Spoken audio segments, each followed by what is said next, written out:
It is official. I 100% believe that the Trump regime will go down. Let me tell you guys why. This regime is going to lose the war against the people and the Constitution, of course. And I can say that with pretty much absolute certainty. And, you know, I'll tell you why in this video. I mean, only using a few of, I think, the hundreds of examples that I personally have seen from my travels throughout America, covering the ground, you know, and I just got back yesterday from Minnesota. And I'm going to tell you some things that I learned about in Minnesota that helped me come to this conclusion once I layered it on top of LA, DC, and Portland. Now, it's important to mention that none of, you know, the successes that I saw in Minneapolis were driven by politics or politicians in any way. I just want to put that out there, okay? They basically, I think, are useless when it comes to what's happening right now, and they're showing that every single day. That being said, this is about the people and what I saw. And honestly, it restored my faith in the prospects of us actually winning our country back. It really showed me what true love and empathy and faith in community actually looks like. And I'm going to start this story with an interview that I did with an individual who started volunteering with the church.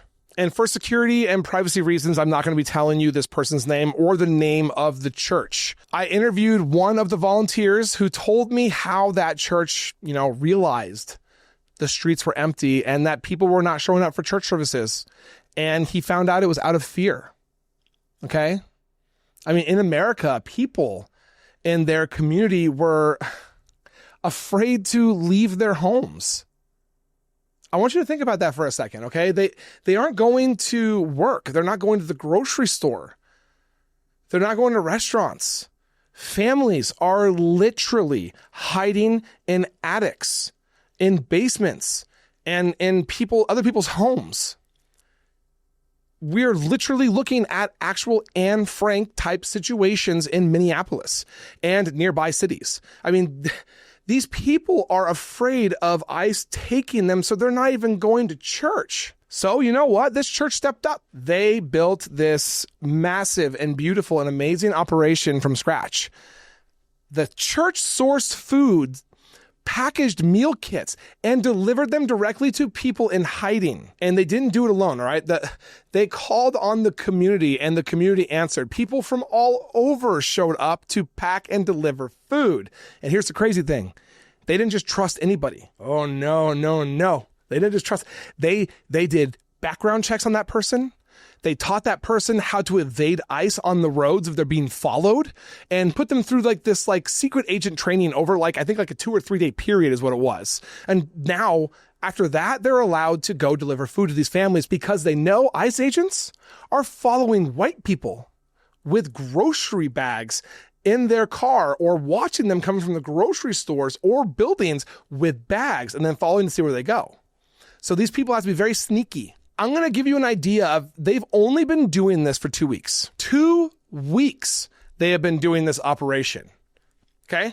And based on my interview, they fed about 1,000 people. They have delivered 15,000 meals in 2 weeks. And now they are doing about 2,000 meals a day. Those are going to people who are literally sheltering in place. They can't leave their home, guys. They are literally occupied by a military type force, and without people like this church and other groups that I actually did learn about, they would starve or risk being deported and stolen from their families trying to get food for their kids, because that's what America is now. And this church interview really showed me community and love in action. And I also interviewed a man called, I'm going to call him Nick, okay? And Nick tracks ICE flights leaving the airport in Minneapolis. Okay, he and his camera and his very much higher scope than this, or lens, I should say, are actually observing people being dragged on an airplane and shipped away from their homes to God knows where. And he does this every single day. I interviewed him in the exact spot where he sets up on the 7th floor of a parking garage in Minneapolis and is staring through a massive lens, watching people being drug out of a van or bus, hands bound to ankles, and being dragged and forced onto a plane to go to God knows where. Okay. And when I was with him interviewing him, we observed 29 people at that time, being shackled from wrist to ankles and then forced onto this plane, okay? After I asked him how often this happened, he informed me up to twice a day. And over 2 weeks, that's about 800 people. And these people were still wearing, their Amazon delivery vests or whatever they were wearing to work or whatever or their pajamas, that they were wearing when they were taken by ICE. And now they're going to a detention camp somewhere in America wearing only those clothes. I saw this myself, guys. I saw this through his camera. I saw this through my camera. I saw what looked like people crying. I saw what looked like a woman begging. It actually kind of changed me, and I think I will never be the same after seeing that, which is crazy. I did 2 combat tours in Iraq, and that was absolutely horrendous to see. It reminds me of looking at the old history books and seeing Jews. I can say Jews, I'm a Jew.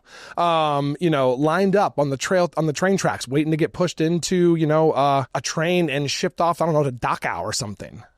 That's what it looked like, because that's basically what it was. And Nick does this every day. And his mission is to make sure that we have, and that the people have, the actual numbers of who is being kidnapped and deported by this military force. It is extremely admirable, and I cannot imagine how hard it is for him to do that every single day and go home and live a normal life just watching people go through this. I also met with volunteer medics. They stand at rallies, marches, ICE detention centers. They're very quiet. They're always very ready for anything. And they're extremely caring and sweet. It's funny, they're all the same. The medics that I've run into and met in LA, Portland, San Diego, and Minneapolis, they're all the same.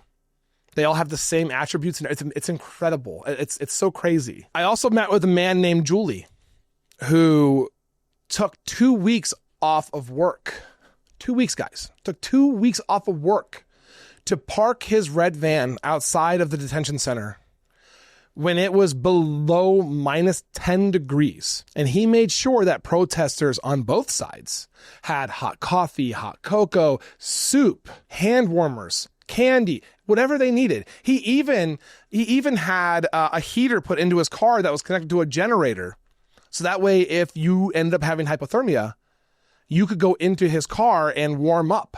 He took 2 weeks off of work because he wanted to make sure that people were able to do what they wanted to do. They were able to practice their First Amendment right, but he wanted to make sure that they were safe. He wanted to make sure that they were fed. I've never met people like I met in Minneapolis. I've never felt love from people like I felt in Minneapolis. There was even a group of people that I met called Haven. And Haven is a group that stays outside of the Whipple Detention Center 24 hours a day, guys, where people are sometimes released at 1 or 2 in the morning. When people are released at 1 or 2 in the morning without jackets, without sweaters, Haven is there. They warm them, they check them, they get them home safely. And then there's Robbie Roadsteamer. This guy right here. I know you've seen him if you're on social media. Robbie, I have seen Robbie in 3 different locations because the guy travels everywhere. I consider Robbie a friend at this point. We had a rough start. We had a very rough start, him and I.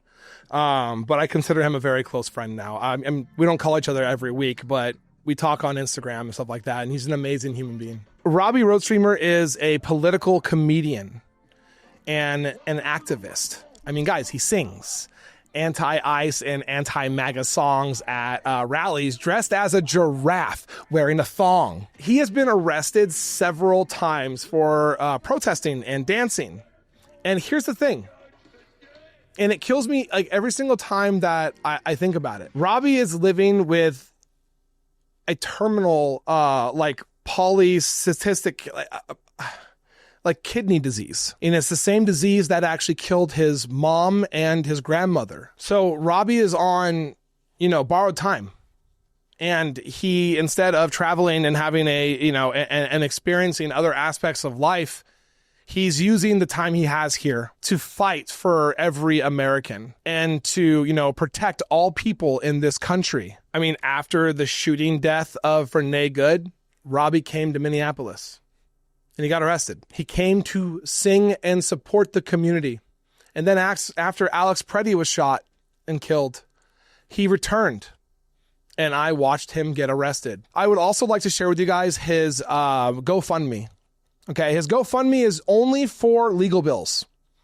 And he has a lot of them because of what he's doing for all of us. His GoFundMe link is here, and then we'll also have it in the description below. All right. Again, these are for his legal fees because he's going to be fighting every single one of these illegal arrests to make sure that there are records of protesters being illegally arrested so that when it happens again, there are multiple things to cite in court to make sure that that protester can get off and not have to spend time in prison, even if he does, which he won't because he'll win because it's the Constitution. Okay. And then lastly, I almost actually missed my flight because I interviewed people that are literally protecting their neighborhoods by blocking their streets off and not letting cars through unless they live in the neighborhood. I mean, some are even checking licenses.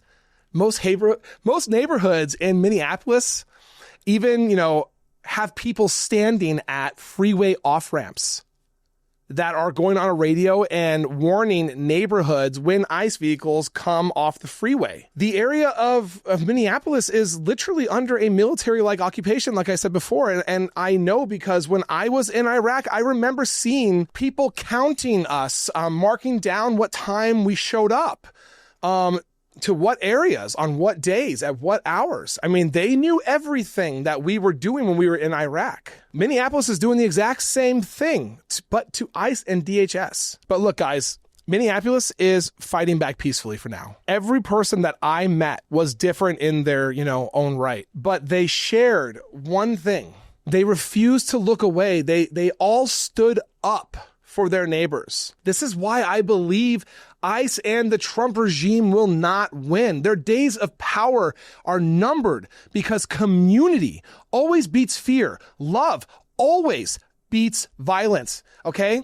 And what the government keeps forgetting is that the people hold all the power in this country, and they will always rise, and we will always win. Thank you for watching. I am Jared Zisser, and this is Ring of Fire. Please like, comment, and subscribe, and turn on notifications to make sure you are informed about everything important in progressive politics today. And if you are looking for fact-based, independent reporting all day, every day, follow me here on Instagram or here on Facebook. See you in the next video.